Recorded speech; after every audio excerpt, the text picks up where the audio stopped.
with Grocery Shop for Free, and I got this great kit in the mail, sandwich kit from Good Cook.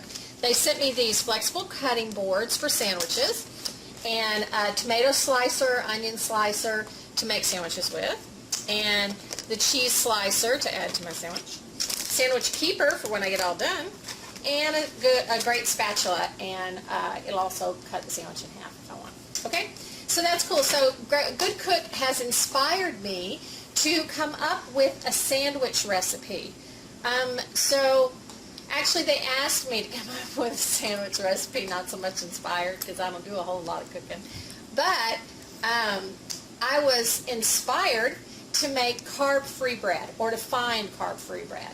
And so I found a recipe for carb-free bread because, you know, I don't eat carbs because of all my dieting issues and everything. So I did find some bread that is virtually carb-free that I can make, and it whips up in no time. And I was so excited about it. I made a batch, and it came out kind of flat. It's supposed to be more like a bun, and it came out more like the heel of a loaf of bread. So I obviously didn't get it puffed up right. So we're going to give it another shot, and we're going to let you see exactly how we do that, okay? So we'll be back in just a few minutes as soon as I get all the ingredients together. Now what we have is eggs, cream cheese, cream of tartar, and that's all it is. I think I said that right, tartar instead of tartar.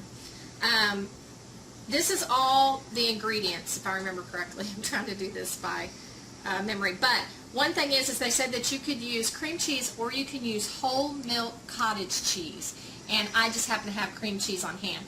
3 tablespoons of cream cheese, 3 eggs separated, and 1/4 teaspoon of cream of tartar. And what we're going to do is we're going to separate the eggs, and we're going to mix the yolks and the cream cheese together, and then we'll whip the egg whites with the cream of tartar. And then we'll fold it all in together, and then we'll spoon it onto the pans. We've already got the oven set at 350. Then we'll spoon it onto the greased pans and kind of make it like a bun as best as we can, the top to a bun, a hamburger bun. And then we're going to put them in the oven for anywhere between 15 and 30 minutes because ovens vary, and you just want it to get done and brown on top like a hamburger bun. So we're going to get a few things going here, and then we're going to come back and show you what's going on, okay? We'll be right back. Okay, we're back. What we've done is we've separated the eggs. Here's the whites, and here are 3 egg yolks, and we've put 3 tablespoons of cream cheese in here. Again, you can use cottage cheese if you want to, and it's the same measurement. One thing is that with the whites, you want to try to not use a plastic bowl or a wooden spatula or spoon or a steel spoon or anything like that. You want to try to use ceramic or glass, and you want your egg whites at room temperature to help those whip up right. But right now we're going to whip the cream cheese and the yolks together.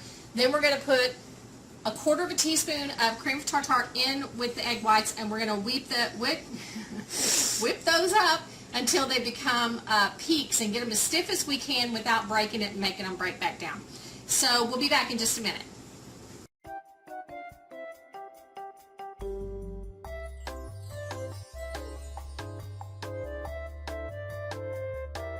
Okay, here we've got our egg yolk and cream cheese that we've mixed together on high with the mixer, and it's all ready to go. So now what we're going to do is we're going to take the egg whites, and we're going to put our cream of tartar in the egg whites, and we're going to whip those up until we get some stiff peaks in that, and then we're going to fold this into that, fold the yolk into that, and then we'll spoon it out on our pans and throw it in the oven. So I'll be back in a minute.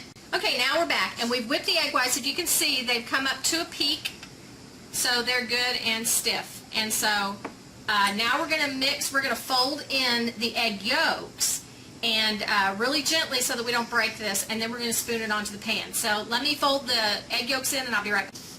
So now we're supposed to spoon these in and make them about the size of a hamburger bun, which they'll spread a little bit, but you want them to be, you want them to be about 3/4 of an inch high, because the ones I made the other day, I wasn't able to get the good peaks on on the egg whites, and so they flattened out quite a bit, and they came out more, like I said earlier, like a heel of a loaf of bread. So that's not what we're looking for. We're looking for more like I said, a hamburger bun, the top of a hamburger bun. Okay, we're pulling them out. We're beginning to pull them out, and these two are brown. See, you can tell they've almost got that yellowish brown color that you get at a restaurant with a hamburger bun, or from hamburger buns from the store. And they're browning. The others are still a little bit not brown, so we're going to leave those a few minutes more, but it's been about 7 minutes. So my oven cooks pretty fast on these. I guess if you get them, maybe if you get them higher, they take a little bit longer. But right now, these are the two that we've got. I'll pull the others out in just a minute.